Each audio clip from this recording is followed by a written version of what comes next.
Chers amis, l'heure est grave. Oui, l'heure est grave. À Washington, une fracture apparaît entre la Maison-Blanche et le Pentagone au sujet de la guerre contre l'Iran.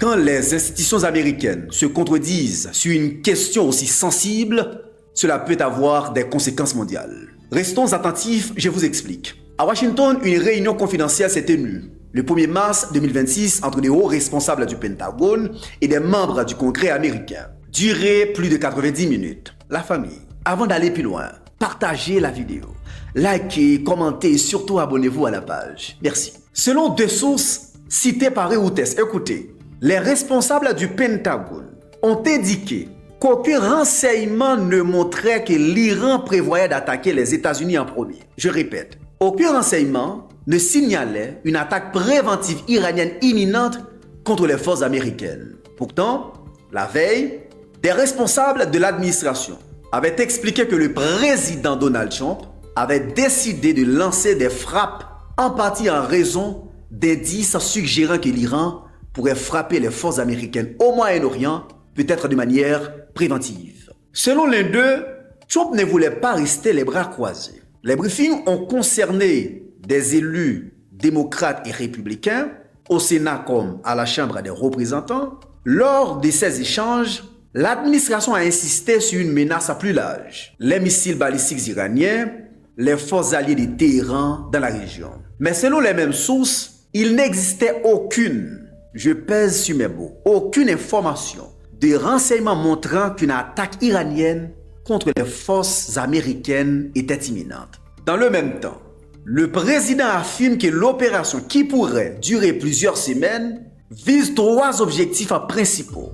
Premièrement, empêcher l'Iran d'obtenir l'arme nucléaire. Deuxièmement, contenir son programme de missiles. Troisièmement, éliminer les menaces contre les États-Unis d'Amérique et leurs alliés. Il a également appelé les Iraniens à se soulever contre leur gouvernement, vous vous rappelez. Les démocrates dénoncent une guerre de choix. Ils estiment que les négociations de paix jugées prometteuses par le médiateur omanais auraient pu continuer. Autre point sensible, Trump a affirmé que l'Iran était sur le point d'acquérir la capacité de frapper directement le territoire américain avec un missile balistique. Quel mensonge! Or, selon des sources proches du rapport de renseignement, cette affirmation n'a pas été corroborée. Elle serait exagérée. Il faut comprendre une chose. Dans le système américain, c'est très important. Le président peut engager une action militaire rapide s'il estime que la sécurité nationale est menacée. Mais cette décision repose normalement sur des évaluations des services de renseignement, bien entendu, et des autorités militaires. En 2025 déjà, un rapport de la CIA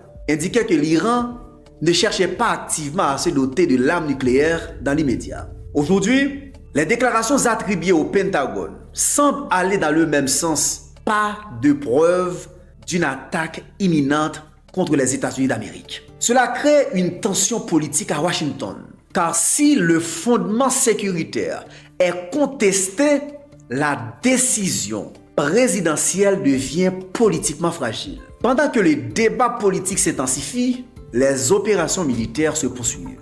L'armée américaine, écoutez, a annoncé les premières pertes.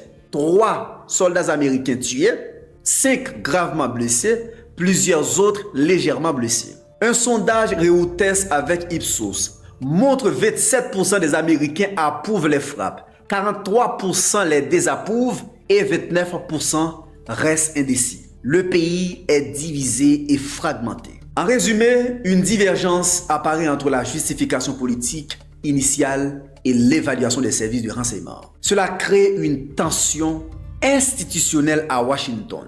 Lorsque les institutions ne parlent pas d'une seule voix, la crédibilité stratégique d'un pays peut être facilement fragilisée. La question maintenant est simple. Cette guerre était-elle inévitable? Ou était-elle un choix politique comme disent les démocrates? Qu'en pensez-vous, chers amis, dans les commentaires? À très bientôt pour une nouvelle chronique géopolitique avec Wesley. Ciao, ciao. Je vous aime.